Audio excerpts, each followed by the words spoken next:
দলীয়করণ, আত্মীয়করণ, কোনো পক্ষপাতিত্ব করা যাবে নাকি? যাবে? হযরত ওমর রাদিয়াল্লাহু তাআলা আনহু একজন ঘোড়াওয়ালার কাছ থেকে ঘোড়া কিনলেন। টাকা পয়সা লেনদেন হয়ে গেল। লেনদেন হওয়ার পরে কিছুক্ষণ পরে যখন ওই ঘোড়ার উপর হযরত ওমর রাদিয়াল্লাহু তাআলা আনহু উঠলেন, কিছুক্ষণ যেতে না যেতেই, কিছু দূরে যেতে না যেতেই ওই ঘোড়াটার চার পাও অকাজ হয়ে গেল, মাটিতে বসে পড়লো, চলতে পারে না। হযরত ওমর রাদিয়াল্লাহু তাআলা আনহু যখন খেলাফতের দায়িত্বরত অবস্থায় ওই সময় আছেন, জোরে বলেন আল্লাহু আকবার, তিনি ঘোড়াটা নিয়ে ওই ঘোড়াওয়ালার কাছে চলে গেল। বলল, ভাই তুমি তো অকাজে ঘোড়া দিয়েছো, অসুস্থ ঘোড়া দিয়েছো, এই ঘোড়া আমি কিনতে পারবো না, এই ঘোড়াটা তুমি ফেরত নাও। ওই ঘোড়াওয়ালা বলতেছেন, আমি এই ঘোড়া ফেরত নিতে পারবো না, কারণ তুমি যখন বুঝে নিয়েছিলে তখন ঘোড়াটা সুস্থ ছিল। আল্লাহু আকবার। হযরত ওমর রাদিয়াল্লাহু তাআলা আনহু তখন রাষ্ট্রের প্রেসিডেন্ট, খলিফাতুল মুসলিমিন, ওই ঘোড়াওয়ালাকে নিয়ে বিচারপতির কাছে গেল, কাজীর কাছে গেল। বিচারক যিনি ছিল তিনি বলল যে, খলিফাতুল মুসলিমিন, আপনি কেন এই কাঠগড়ায় এসেছেন, এখানে এসেছেন, বিচার ব্যবস্থায় এসেছেন? বিচারক দাঁড়িয়ে পড়লেন হযরত ওমরকে দেখে। হযরত ওমর রাদিয়াল্লাহু তাআলা আনহু সমস্ত কিছু খুলে বললেন, আমি এই লোকটার কাছ থেকে ঘোড়া কিনেছিলাম, কিন্তু কেনার পরে কিছু দূর যেতে না যেতে এই ঘোড়াটা অকাজে হয়ে গেছে, এই ঘোড়াটা আমি ফেরত দিতে চাই।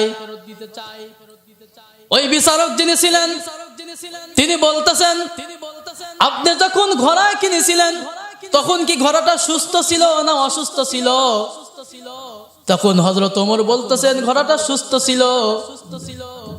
তাহলে আপনার কাছে প্রশ্ন হলো, আপনি যে এখন সুস্থ আছেন, আপনি খলিফাতুল মুসলিমিন, রাষ্ট্রের প্রধান, 10 মিনিট পরে আপনি যে সুস্থ থাকবেন না অসুস্থ থাকবেন, এই গ্যারান্টি আপনি কি দিতে পারবেন? হযরত ওমর রাদিয়াল্লাহু তাআলা আনহুর পক্ষে রায় গেল নাকি বিপক্ষে রায় গেল? কথা বলেন। অতএব আপনার ঘোড়া আপনি নিয়ে যান, যার কাছ থেকে কিনেছেন তার টাকা সে নিয়ে যাক। জোরে বলেন আল্লাহু আকবার।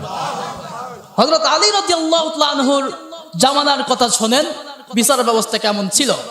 হযরত আলী রাদিয়াল্লাহু তাআলা আনহু যুদ্ধের ময়দান থেকে ফিরে আসার পথে তার লৌহ বর্মটা হারিয়ে যায়, ঢালটা হারিয়ে যায়। এই ঢালটা পেয়েছিল একজন ইহুদি কাফের। কে পেয়েছিল? একজন ইহুদি কাফের পেয়েছিল। পাওয়ার পরে হযরত আলী রাদিয়াল্লাহু তাআলা আনহু বাজারে আবার নতুন ঢাল কিনতে গেলেন, লৌহ বর্ম কিনতে গেলেন। যাওয়ার পরে দেখতে পেলেন যে ওই যেই ঢালটা হারিয়ে গিয়েছে, ওই ঢালটা একটা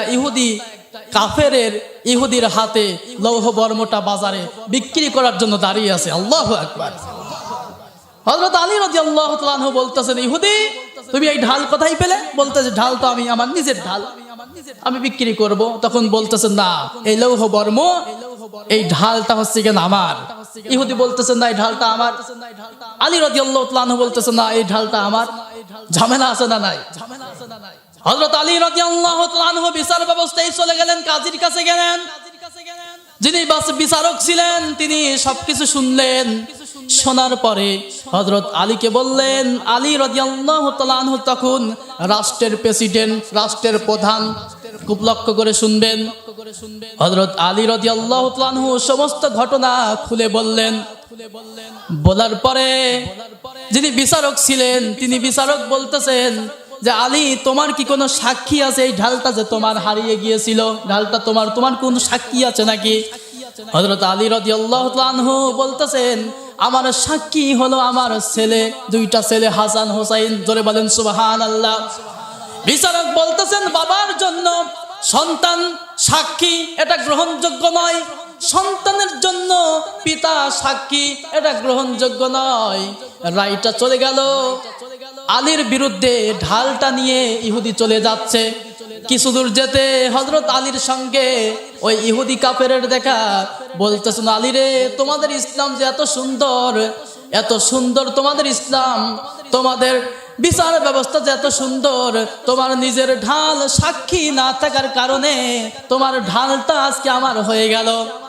আলী রে, ইসলাম যে এত সুন্দর আমি জানতাম না, আমি আর ইহুদি কাফের, আমি আর কাফের থাকবো না, আমি তোমার সামনেই পড়ে নিলাম আশহাদু আল্লা ইলাহা ইল্লাল্লাহু ওয়াহদাহু লা শারীকা লাহু ওয়া আশহাদু আন্না মুহাম্মাদান আবদুহু ওয়া রাসূলুহু। তাহলে বিচার ব্যবস্থা পক্ষপাতিত্ব করা যাবে নাকি?